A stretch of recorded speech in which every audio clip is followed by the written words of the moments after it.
বিচারের আওতায় আনার দাবিতে এবং একই সাথে বাংলাদেশের সর্বোচ্চ বিদ্যাপীঠ ঢাকা বিশ্ববিদ্যালয়ের সর্বোচ্চ নিরাপত্তা নিশ্চিতের দাবিতে বাংলাদেশ জাতীয়তাবাদী ছাত্রদল কর্তৃক আয়োজিত আজকের এই বিক্ষোভ পরবর্তী সমাবেশে উপস্থিত বাংলাদেশ জাতীয়তাবাদী ছাত্রদল ঢাকা বিশ্ববিদ্যালয়ের বিপ্লবী সাধারণ সম্পাদক জনাব মাহিদুজ্জামান শিবন সহ ঢাকা বিশ্ববিদ্যালয়ের বিভিন্ন পর্যায়ের নেতৃবৃন্দ, হল পর্যায়ের নেতৃবৃন্দ সবাইকে রক্তিম শুভেচ্ছা বিপ্লবী অভিনন্দন।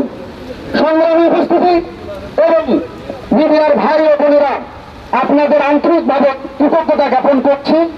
দুর্যোগ পূর্ণ আবহাওয়া হলেও আপনারা এখন পর্যন্ত বৃষ্টি বাদল ঝড় বাদল উপেক্ষা করে আপনারা আমাদের সমাবেশে সময় দিচ্ছেন, সান্নিধ্য দিচ্ছেন। আবারও বাংলাদেশ জাতীয়তাবাদী ছাত্র দলের পক্ষ থেকে জানাই আন্তরিক কৃতজ্ঞতা। প্রিয় সহযোদ্ধা বন্ধুগণ, প্রিয় উপস্থিতি বন্ধু, পরবর্তী সময়ে ঢাকা বিশ্ববিদ্যালয় ক্যাম্পাসে একটি প্রশাসন নিয়োগ হয়েছে, যে প্রশাসনের উপর বাংলাদেশের সর্বোচ্চ বিদ্যাপীঠ ঢাকা বিশ্ববিদ্যালয়ের প্রকৃত সাধারণ শিক্ষার্থীরা সহ সকল প্রগতিশীল ছাত্র সংগঠন আস্থার জায়গা পেয়েছিল